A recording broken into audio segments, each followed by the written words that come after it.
JK செய்திகளின் இரவு நேர பிரதான செய்திகள்.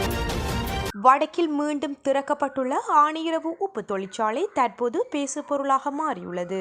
வடக்கின் மிக பெரும் உப்பளமாக இருந்து ஆணையிறவு உப்பளம் உள்நாட்டு போரினால் கைவிடப்பட்ட நிலையில் மீண்டும் ஆணையிறவு உப்பு தொழிற்சாலை நேற்று திறந்து வைக்கப்பட்டுள்ளது.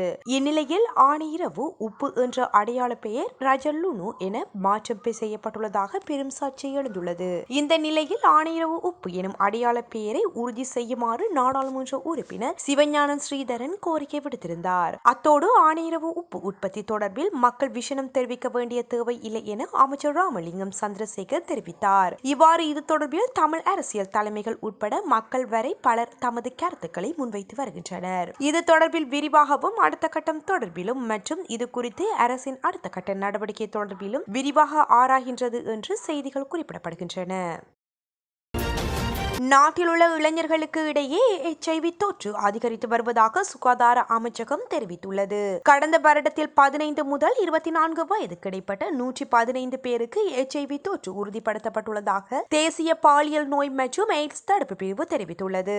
கடந்த வருடத்தில் மாத்திரம் நாட்டில் 824 பேருக்கு HIV தொற்று உறுதி செய்யப்பட்டுள்ளது. இவர்களில் 718 பேர் ஆண்கள் என குறிப்பிடப்பட்டுள்ளது. கடந்த வருடத்தில் மட்டும் 47 பேர் எய்ட்ஸ் தொற்றுக்குள்ளான நிலையில் உயிரிழந்துள்ளனர். இலங்கையில் HIV பரவல் அதிகரித்து வருவதால் உடனடியாக பரிசோதனை செய்து கொள்ளுமாறு தேசிய பாலியல் நோய் மற்றும் எய்ட்ஸ் தடுப்பு பிரிவு அறிவித்துள்ளது.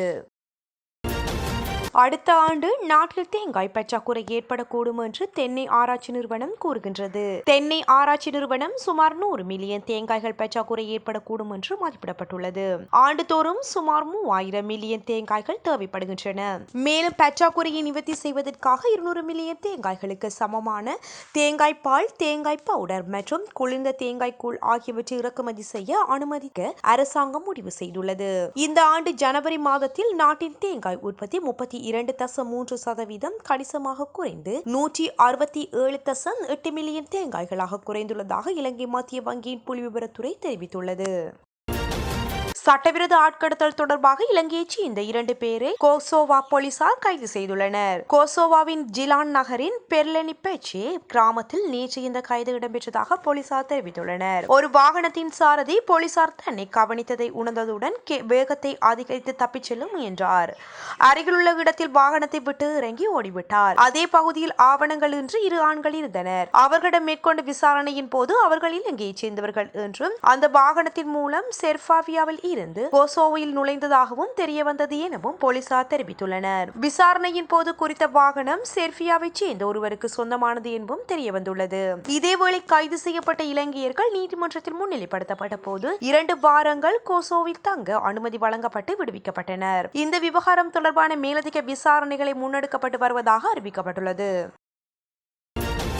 ஜாழ்ப்பாணத்தில் நேற்று நிகழ்வு ஒன்றில் வலுசக்தி அமைச்சர் குமார ஜெயக்கொடி கலந்து கொண்டு உரையாற்றிய போது தடையின்றி 24 மணி நேர மின்சாரத்தை வழங்குவதாக கூறினார். வலுசக்தி அமைச்சர் குமார ஜெயக்கொடி கூறி சிறிது நேரத்தில் மின்தடை ஏற்பட்டுள்ளது. தேசிய புத்திஜீவிகள் அமைப்பின் பொறியாளர்கள் பிரிவின் ஏற்பாட்டில் ஜாழ்ப்பாணத்தில் உள்ள தனியார் விடுதியில் நேற்று இடம்பெற்ற கலந்துரையாடலின் போது குறித்த சம்பவம் இடம்பெற்றுள்ளது.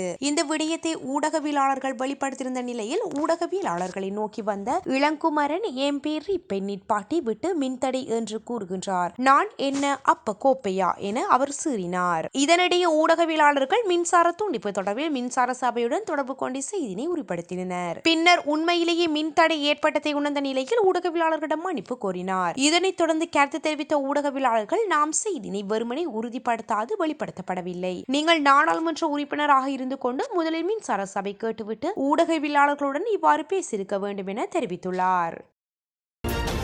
முன்னாள் அமைச்சர் டிரான் அலஸுக்கு குற்றப்புலனாய்வு பிரிவினரால் அழைப்பாணை விடுவிக்கப்பட்டுள்ளது.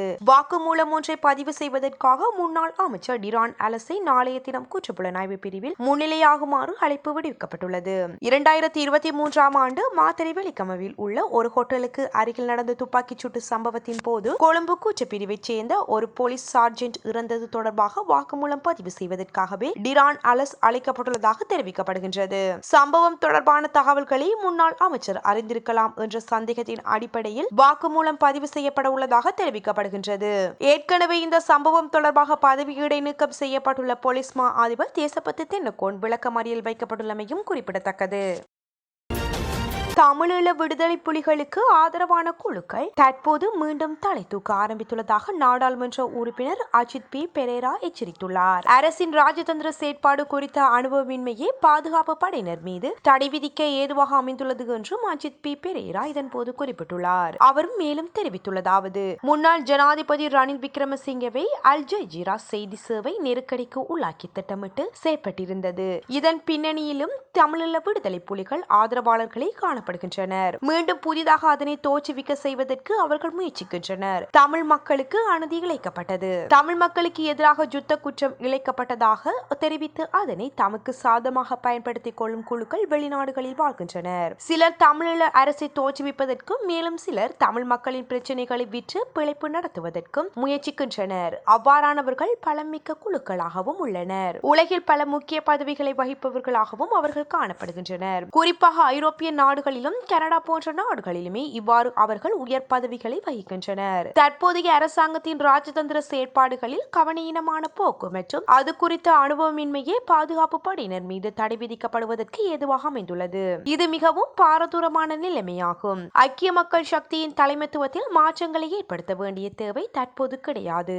சமூகத்திலும் அவ்வாறான நிலைப்பாடு இல்லை. கட்சிக்குள் அவ்வாறான மாற்று தலைமைத்துவமும் இல்லை. ஐக்கிய தேசிய கட்சியுடன் நாம் இணைந்து பயணிக்க வேண்டும் என்ற நிலைப்பாடு சமூகத்தின் மத்தியில் காணப்பட்டது. நாமும் அதற்கு முயற்சித்தோம். எனினும் அந்த முயற்சியும் வெற்றியளிக்கவில்லை என அஜித் பி பெரேரா இதன்போது குறிப்பிட்டுள்ளார். கனடிய பொது தேர்தலில் 4 தமிழ் பேசும் வேட்பாளர்கள் களமிறங்க உள்ளனர். எதிர்வரும் ஏப்ரல் 28 கனடிய பொது தேர்தல் நடைபெற உள்ளது. அவர்களில் 2 லிபரல் கட்சி சார்பிலும் ஏனைய 2 கன்சர்வேட்டிவ் கட்சி சார்பிலும் போட்டியிடுகின்றனர். கடந்த லிபரல் அரசாங்கத்தில் அமைச்சராக பணியாற்றிய ஹரி ஆனந்த சங்கரி காப்ரோ ரூச் பார்க் தொகுதியிலும் புதிய முகமாக தற்போதைய மார்க்கம் நகர சபையின் 7வது வட்டார உறுப்பினர் ஜீவோனிட்டா நாதன் மார்க்கம் பிக்கரிங் புருக்லின் தேர்தல் தொகுதியிலும் களமிறங்க உள்ளார். கன்சர்வேட்டிவ் கட்சி சார்பில் போட்டியிடும் லயனஸ் லோகநாதன் மார்க்கம் தோன்ட்ரி ஹில் தொகுதியிலும் மற்றும் முன்னாள் போலீஸ் அதிகாரியான நிராஞ்சே நேசன் மார்க்கம் ஜூனியன்வில் தொகுதியிலும் களமிறங்க உள்ளனர். அரசியல் கைதிகளை விடுவிப்பது உடனடியாக தீர்மானிக்கக்கூடிய விடயம் அல்ல என்று அமைச்சர் பிமல் ரத்நாயக்க தெரிவித்துள்ளார். பத்திரிகை ஒன்றுக்கு வழங்கிய நேர்காணலின் போதே அவர் மேற்கண்டவாறு குறிப்பிட்டுள்ளார். தொடர்ந்தும் தெரிவிக்கையில், தற்போது சிறையில் உள்ளவர்களில் யாரும் வெறும் சந்தேக நபர்கள் அல்ல. அனைவரும் நீதிமன்றத்தினால் குற்றவாளியாக அடையாளம் காணப்பட்டவர்கள். எனவே முன்னைய ஜனாதிபதிகள் செய்தது போல அவர்களுக்கு பொது மன்னிப்பு வழங்க முடியாது. நாம் சரியான நடைமுறையை பின்பற்ற வேண்டும். இந்த கைதிகள் கைது செய்யப்பட்டு தண்டனை விதிக்கப்பட்ட குற்றங்கள் மிகவும் கடுமையானவை. முன்னாள் ஜனாதிபதிகளுக்கு எதிரான கொலைச்சதி, பிளியந்தலை பேருந்து குண்டுவெடிப்பு, மத்திய வங்கி குண்டுவெடிப்பு மற்றும் தலதா மாளிகை குண்டுவெடிப்பு போன்ற பெரிய சம்பவங்களில் ஈடுபட்டிருந்ததாக குற்றச்சாட்டுகள் சுமத்தப்பட்டுள்ளன. எனவே அவர்களை விடுவிப்பது தொடர்பான முடிவை எளிதாக எடுத்துவிட முடியாது. சமூகத்திற்குள் ஒற்றுமையை வளர்ப்பது மட்டுமல்ல, அரசியல் ஆதாயத்திற்காக எவரும் சூழ்நிலையை பயன்படுத்துவதை தடுப்பதும் இதன் நோக்கமாகும். தற்போது இந்த கைதிகள் குறித்த அறிக்கையை மேலும் பதிப்பாய்வு செய்வதற்கு சமர்ப்பிக்குமாறு பாதுகாப்பு அமைச்சு மற்றும் சிறைச்சாலைகள் திணைக்களத்துக்கு ஜனாதிபதி அறிவித்துள்ளார் என குறிப்பிடப்பட்டுள்ளது.